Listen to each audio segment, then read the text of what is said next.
Apoio Cultural Millennium, Centro de Línguas das Faculdades Trilógicas. Instituto de Ciência e Tecnologia Kepp e Pacheco, mantenedor das Faculdades Trilógicas Kepp e Pacheco e Nossa Senhora de Todos os Povos. Livraria Próton. Olá, telespectadores do nosso programa Stop a Destruição do Mundo e aos nossos alunos das faculdades trilógicas. Nós gostaríamos hoje de fazer um aprofundamento em aspectos da psicanálise integral. A escola de psicanálise integral é uma escola nova de psicanálise, nova no sentido de ser inovadora, embora Dr. Kepp já tenha fundado a sociedade em 1970. E de lá para cá, ele foi desenvolvendo o seu método, sua teoria, as suas aplicações. E hoje, as faculdades trilógicas, elas são um fruto incrível de todos esses anos de pesquisa clínica, não só no sentido de curar neuroses, de ajudar nas psicoses, nas doenças orgânicas, na psicossomática, nos projetos de saúde social, econômico, pedagógico, enfim. A psicanálise integral, formada por Norberto Kepp, ela acabou por se tornar uma verdadeira terapia para o mundo, porque não existe nenhuma área, nenhum aspecto, nenhum campo do conhecimento que a psicanálise integral de Kepp não se aplique, por incrível que pareça. Mas hoje, então, Dr. Kepp, nós aqui vamos fazer alguns comentários sobre os fundamentos da psicanálise integral, dos seus conceitos, dos seus desenvolvimentos, que, evidentemente, Dr. Kepp, como psicanalista, partiu dos cânones tradicionais da ciência psicanalítica.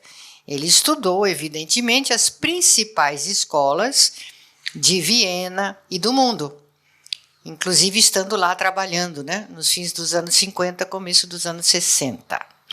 Então, Dr. Kepp tem a palavra. A psicanálise tradicional inclui na vida do ser humano 3 fases iniciais. A oral, questão de alimentação, questão como a criança nasce, ela tem que, vamos dizer, beber leite, tem que se alimentar para sobreviver, é claro.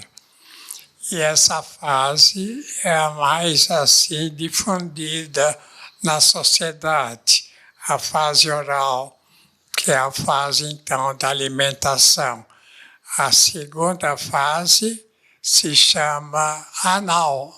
Anal é quando a criança começa a notar as funções do intestino, É uma questão, assim, até de agressividade muito forte, que a criança, aos 2 anos, mais ou menos, dos 2 aos 3 anos, se torna muito agressiva, morde muito, ataca, bate.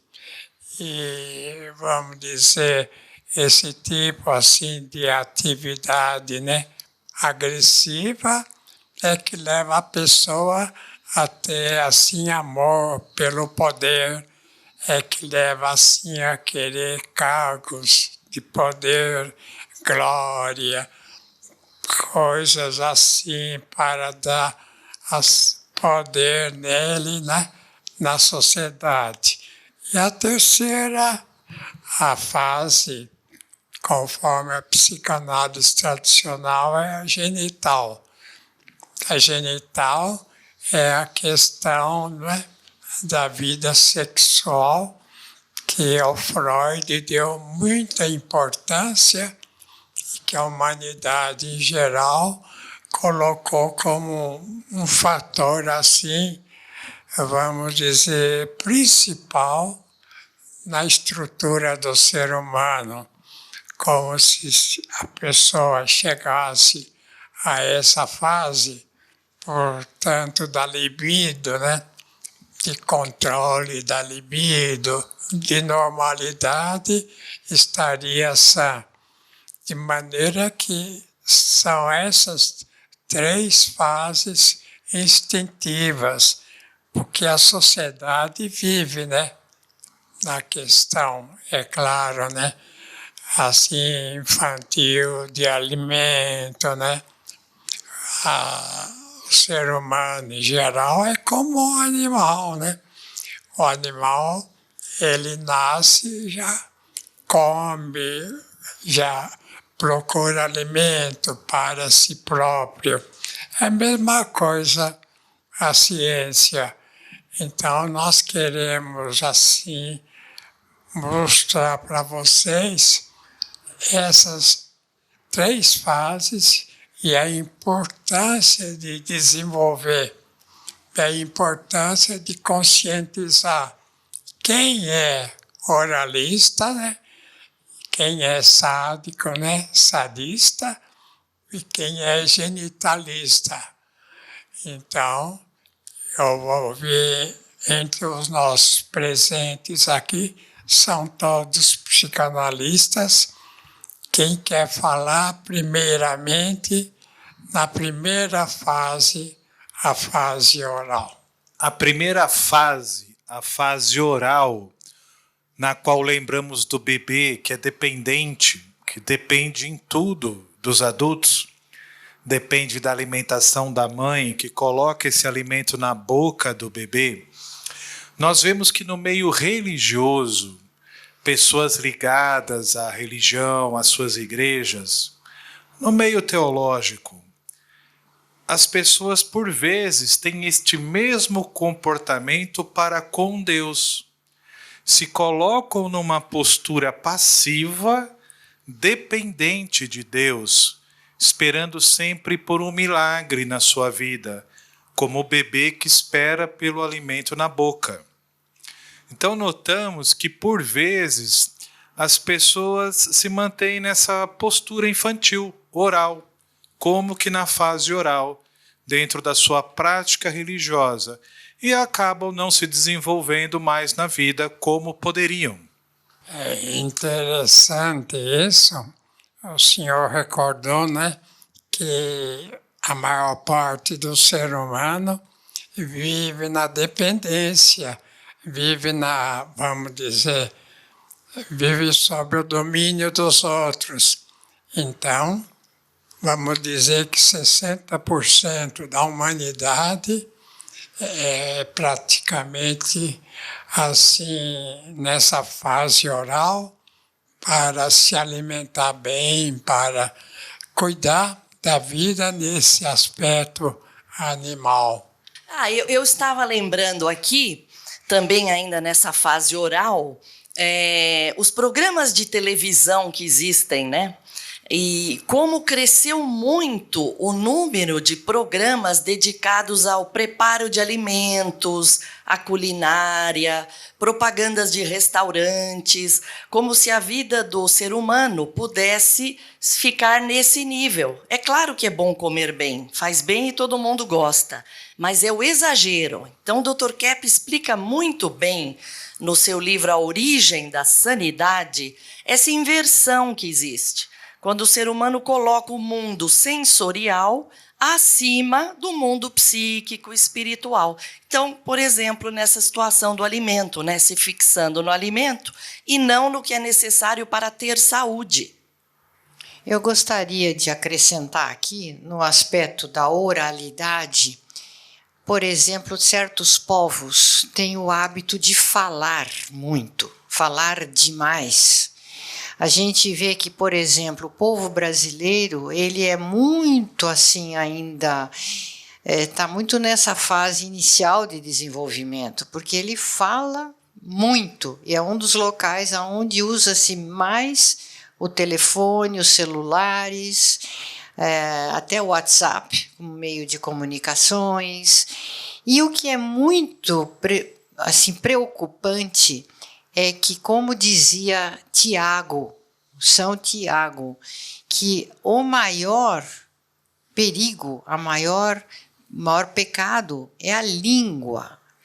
Então, da língua, da fala, sai tudo aquilo que o coração está cheio.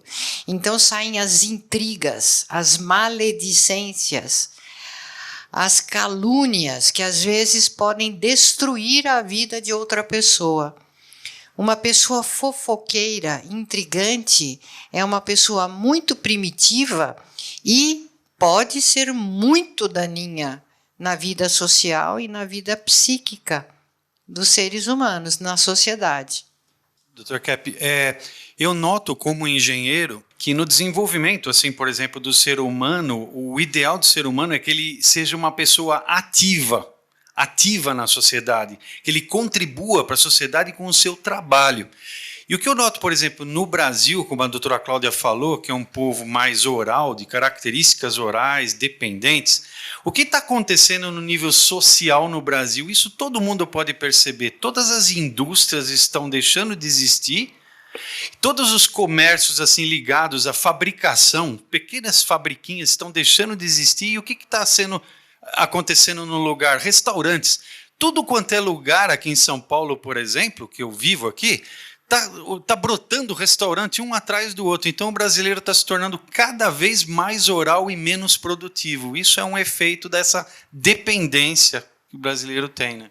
O que é assim, muito importante saber é que geralmente as pessoas nessa fase têm mais tendência para as igrejas, para a vida religiosa, né?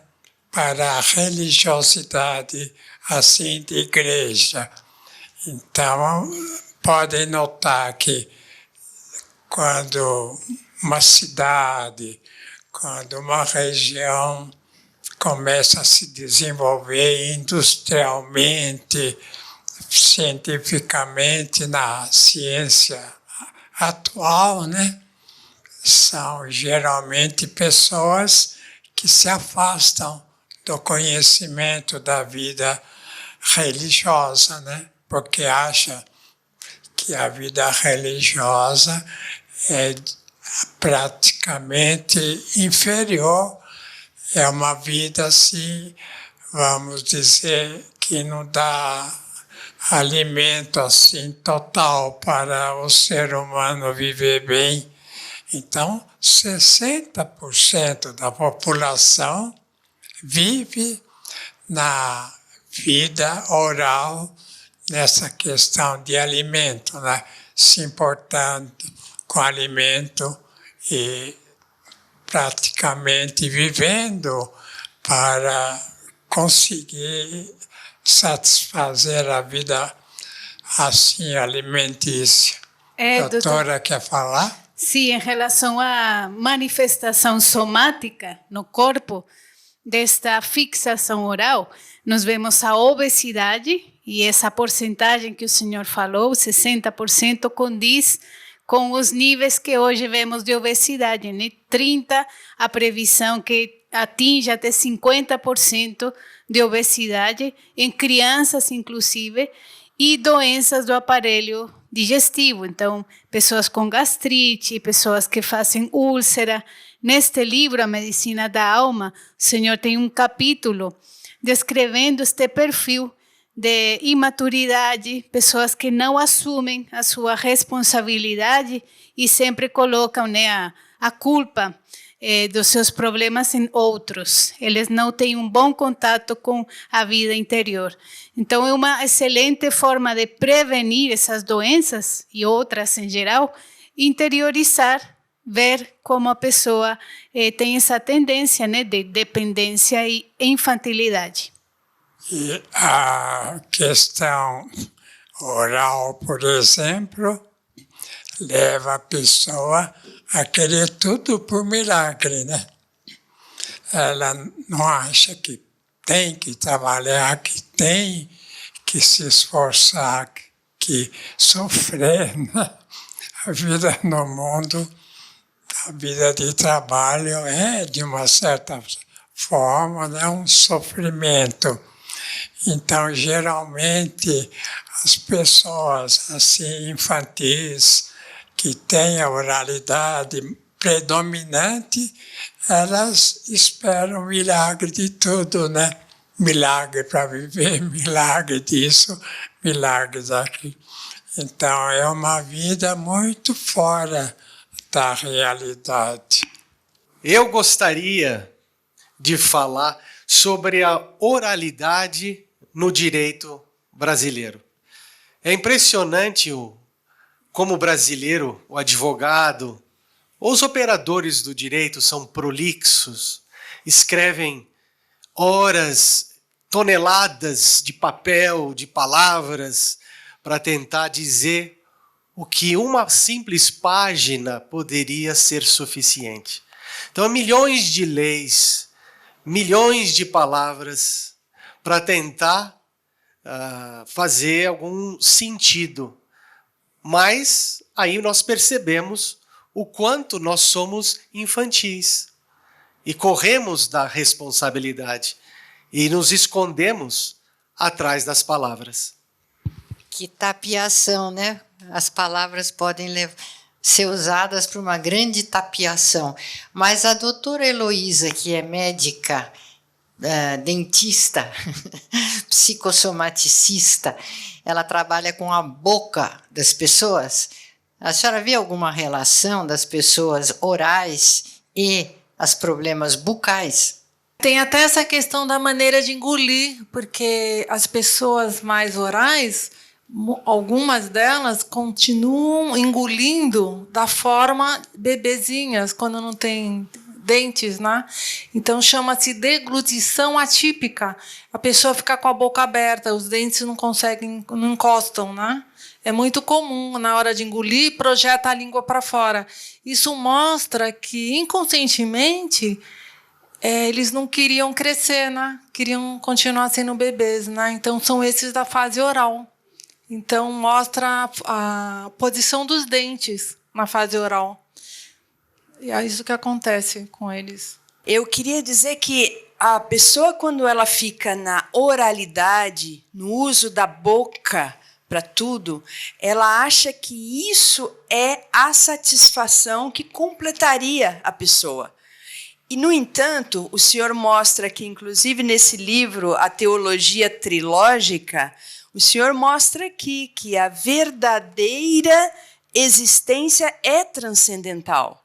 Então, na oralidade, a pessoa acha que ela se completa ali, mas o maior dela, a satisfação real que ela vai ter com o vertical, né, que ela fica só na horizontal, ela acha que está completa.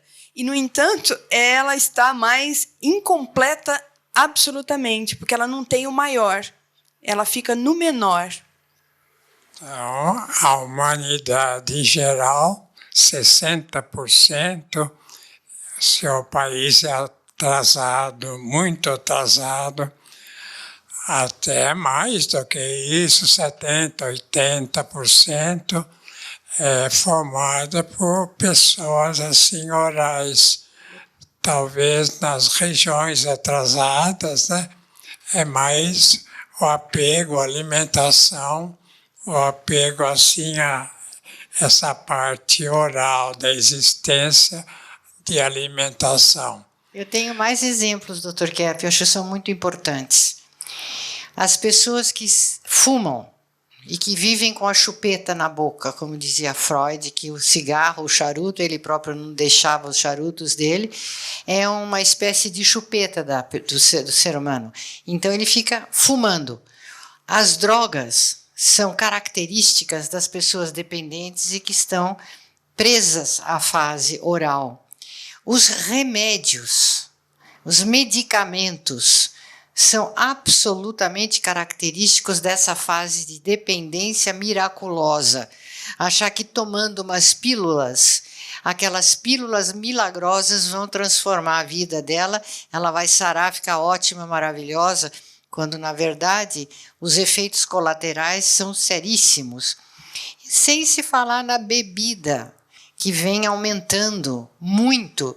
Então, todo alcoólatra é extremamente infantil e ele realmente vai causar problemas para a sociedade. Então, vejam, um jovem hoje, ele é encaminhado para a droga, para a maconha, para o cigarro, para a bebida, outros tipos de drogas e muitas vezes pelos remédios, para os remédios. Então, é uma civilização que está retrocedendo. Em vez de estar avançando da fase genital para madura, ela está voltando para a fase anal, o dinheiro, apego à agressão, a guerras, etc., que o Dr. Kepp vai explicar, mas mais anterior ainda, que essa massa dependente que espera que o Estado proveja tudo. Então, o Estado provedor tem que dar emprego, tem que dar remédio, seguro-saúde, médicos, enfim, comida. Então, nós estamos retrocedendo na civilização. Então, é bom você lembrar o seguinte, né? A pessoa às vezes fala, eu vou à farmácia, ou então eu vou na drogaria. Então, nota que já a farmácia é chamada de vendas de droga. Então, de uma certa maneira, vamos dizer, o medicamento é uma droga.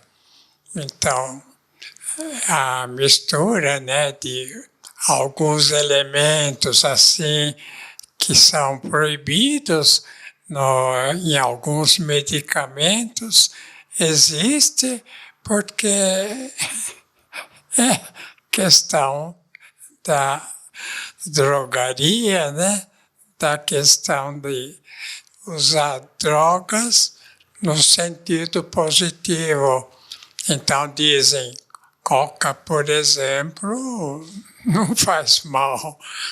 É claro, né, que é um pouquinho, mas a questão é que o uso muito intenso da questão de uma droga, né, é que leva a pessoa ao descontrole total.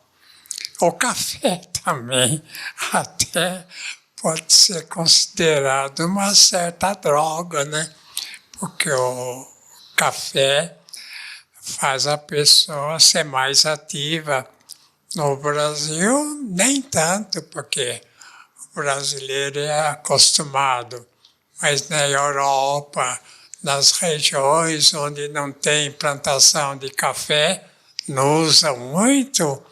Então, se a pessoa toma o café, então desperta, fica mais ativa. De maneira que a questão de medicamento pode ser algo muito útil, assim tomado moderadamente, né? E pode ser perigoso até pela quantidade que a pessoa ingere, como qualquer droga. Está de acordo, doutora?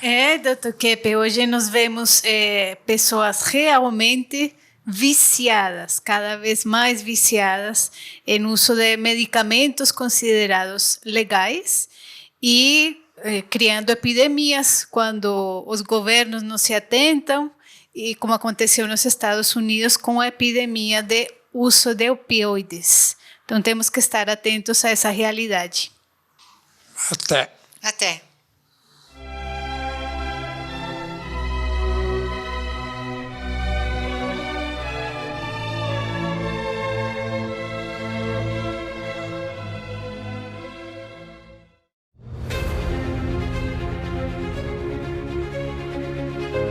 Eu tenho grande satisfação de dizer que agora, no dia 28 de dezembro, foi publicado no Diário Oficial um recredenciamento da nossa faculdade trilógica, Kepp Pacheco, com a nota máxima, nota 5, que é algo que nos dá muita satisfação. é um resultado de um trabalho de uma equipe grande de pessoas idealistas e até voluntários, e que essa faculdade ela é reconhecida pelo Ministério da Educação como uma especialização, a nota maior que pode haver. E são muito poucas as faculdades, principalmente particulares, que conseguem atingir essa nota.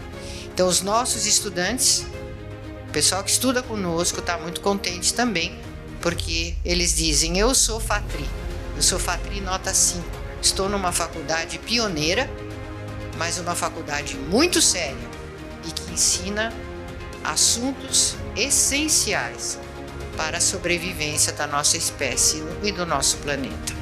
O criador disso é o psicanalista Dr. Norberto Kepp. E nós aqui acompanhamos, né, esses estudos científicos já há muitos anos. Então nós temos tradição, inovação, inclusive na tecnologia. Agora o reconhecimento do nosso país, do nosso Brasil, devemos isso de qualquer forma ao Brasil. Obrigada, Brasil. Obrigada, brasileiros que estão se juntando a nós nessa tarefa tão difícil de ser realizada, mas também tão agora satisfatória, premiada, né?